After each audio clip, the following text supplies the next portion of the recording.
बिस्मिल्लाहिर्रहमानिर्रहीम। अस्सलाम वालेकुम। कैसे हैं आप? उम्मीद है कि अल्लाह ताला के फजल करम से बिल्कुल ठीक होंगे। मेरी दुआ है उन सब बहन भाइयों के लिए जो मेरी वीडियो देखते हैं, मेरे चैनल को सब्सक्राइब, लाइक और शेयर करते हैं। साथ में मेरा हौसला बढ़ाने के लिए अच्छा सा कमेंट्स भी पेश करते हैं। अल्लाह ताला इनकी इज़्ज़त में, माल में और रिज़्क़ में बरकत डाले। प्यारे प्यारे बहन भाइयों, आज जो मैं रेसिपीज़ लेकर आई हूँ वो है ब्रेड रेसिपीज़। बहुत ही मज़ेदार और टेस्टी रेसिपीज़ है। इसके लिए हमें चाहिए ब्रेड 4 से 5 अदद। ब्रेड को पानी के साथ अच्छी तरह भिगो दें।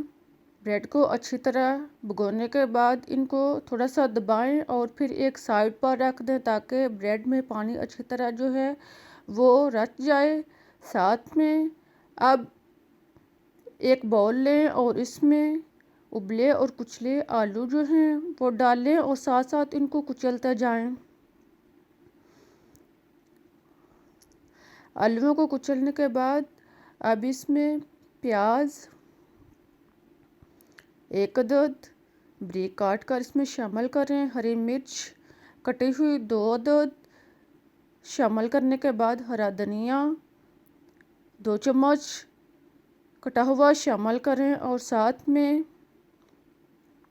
मटर के दाने आधा कप डालने के बाद अब इसमें भीगे हुए ब्रेड जो हैं इनको दबाकर इनसे पानी जो है वो निकाल लें और फिर इसमें शामिल करें।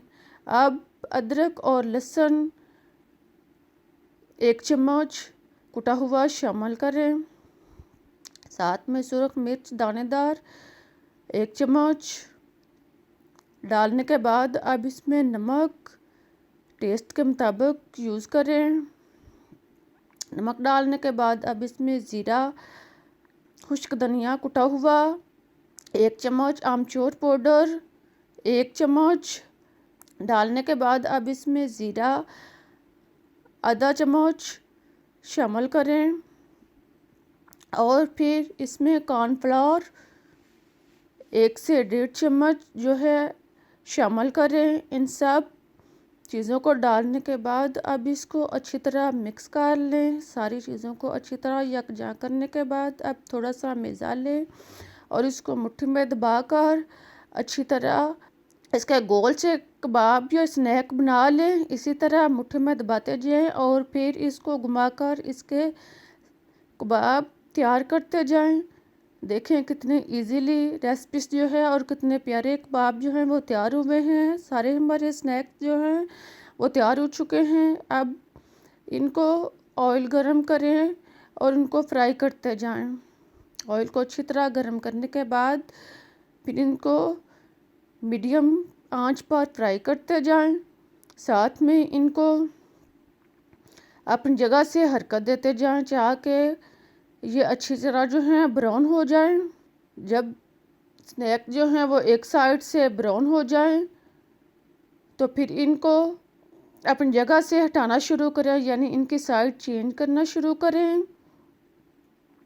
इनको आहिस्ता आहिस्ता इनकी साइड जो है वो चेंज करें ताकि दूसरी साइड से भी ये ब्राउन हो जाएं। स्नैक जब चारों साइड से अच्छी तरह ब्राउन हो जाए तो समझ लें हमारे कबाब स्नैक जो हैं वो रेडी हो चुके हैं। आई होप देखें कितने मज़ेदार और टेस्टी कबाब हैं। आई होप कि आपको पसंद आए होंगे। अब मैं आपको तोड़कर दिखाती हूँ। आप भी इस रेसिपीज़ को ज़रूर ट्राई करें। मुझे इजाज़त दें, मैं फिर मिलूँगी एक नई रेसिपीज़ के साथ। तब तक के लिए अल्लाह हाफिज़।